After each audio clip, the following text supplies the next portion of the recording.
Hey everybody, welcome to my channel, Permission to Live in the End. Just wanted to stop by and share another manifesting story that came to my remembrance today, as I like to share on this channel, so that you are able to take what I'm sharing with you, associate it with your own life, test and prove that you are the manifester and creator of your reality. And I often share Neville Goddard quotes in order to help assist us to get that targeted, focused understanding of manifesting. And I love using Neville Goddard quotes because he's so completely direct, and I just love what he says. Now, I don't have a particular quote today from Neville, but I was reading one of his lectures from 1968, I believe.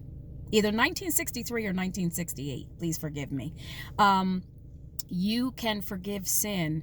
And what stood out to me in that lecture was how Neville said that once you have impressed your vision upon consciousness, that it doesn't matter how many, or that 3 billion people will arrange themselves and do whatever they need to do to take part in the fulfillment of your desired outcome.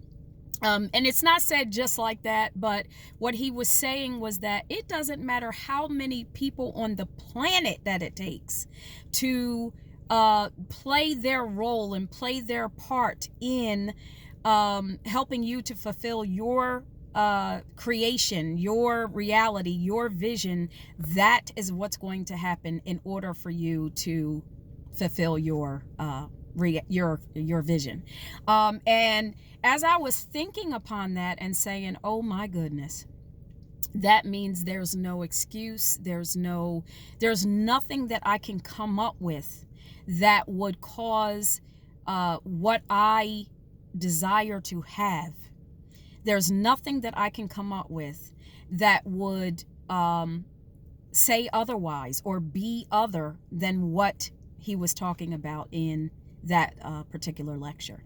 And it just reminded me of some years ago where my family had grown larger. I had just had, however many kids at the time. I think it was 2 going on 3. And I wanted to go from the vehicle I was driving around in to a van. And so I started to think about, what did I want this van to look like and feel like? But I got more into the characteristics of the van. And I was saying that I wanted it to be streamlined. I wanted it to be safe. I wanted it to be practically new or new. I wanted it to have leather interior with wood grained, whatever this is. What do you call this? Cockpit, I guess, is what they call it. Leather interior with a wood grain cockpit.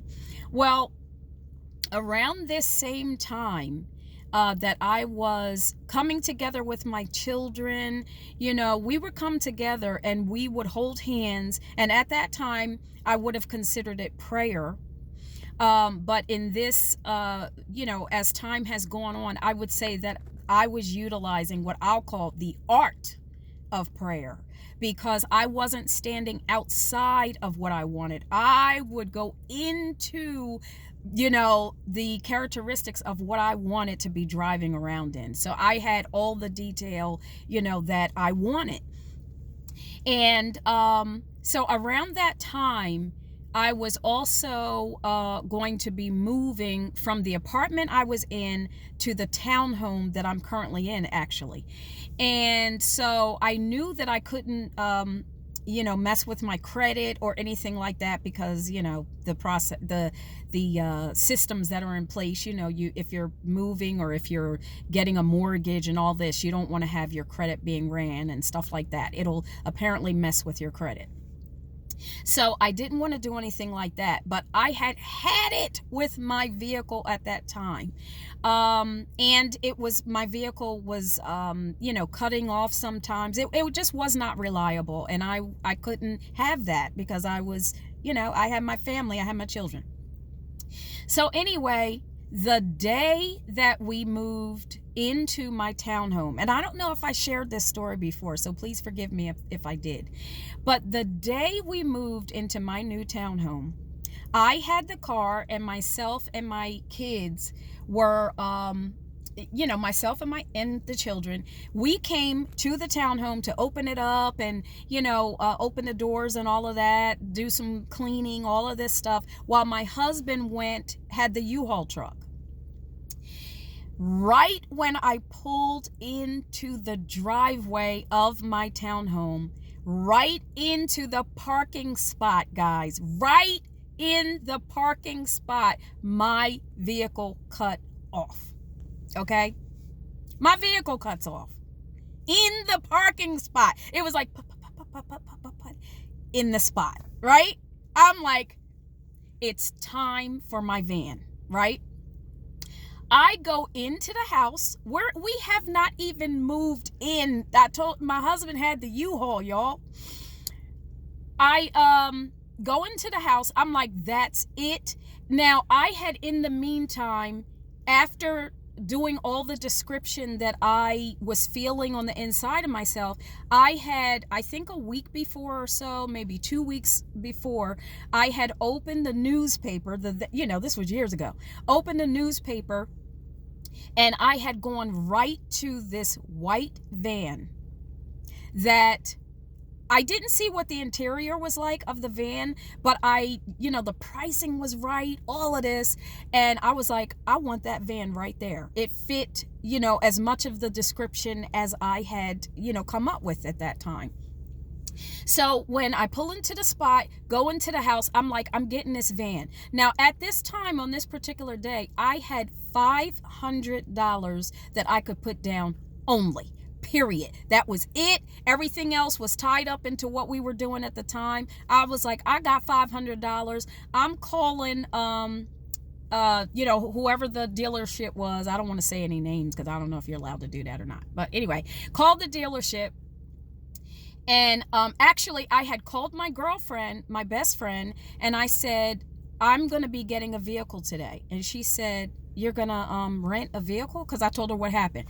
And I said, I'm going to need you to drive me to the car place so I can go get this van. She said, oh, so you're going to go rent a vehicle? I said, no, I'm not going to rent a vehicle. I'm going to go buy a new van, right? So she's like, okay, So we pack up the kids and all of this. And, first I had called to the dealership, told him what was happening, told the gentleman, he was so nice. I believe his name was Kieran. Very nice guy. Told him what was happening, told him how much money I had. He says, come on down, and I'll show you what we have, or I'll show you what we have, or I'll bring you, whatever he said. I don't remember exactly. We get there. The gentleman pulls up with the van that I said that I wanted. Open the van, and it has leather interior with the wood grain paneling, just as I had imagined. And all of the room that I had imagined, all of that. And I had $500 down and was only paying $100 and some a month. This was everything that I had said at the time. I just wanted to stop by and share with you that whole process was so effortless, so seamless, so just, you know, it was just back to back to back to back. Car cuts off into the spot at a time where now I can have my credit ran and it's not a problem. I go into the house, I call my friend, I tell her to come get me and the kids. We're gonna go get the van. He pulls up with the van. I open the van and it is the exact, you know, specifications. That was the biggest part, guys, is because even though I had seen the van in the newspaper, I had not known anything about the interior specifications. So that when I opened that van and I got in, I was like, this is my van. The wood grain interior, just all of the everything that I wanted, the affordability, the safety. Anyway, I just wanted to stop by and remind you and share with you that there is nothing.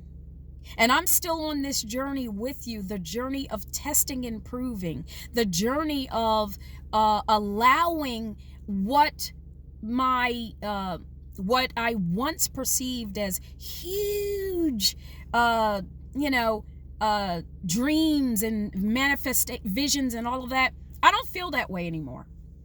Not at all. Not at all. And that has played such a big part in my inward, you know, confidence and understanding about manifesting is, you know,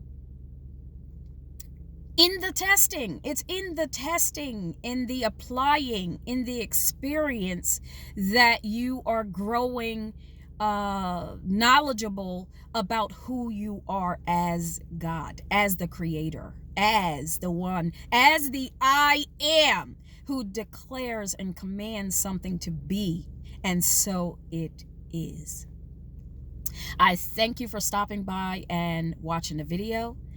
Click like, click subscribe, click that notification button, the bell that lets you know when I share another video. The algorithms allow other people, when you click that like, click share, click subscribe, it allows other people who wouldn't otherwise see this video to be able to do so. Make it an incredible rest of your day.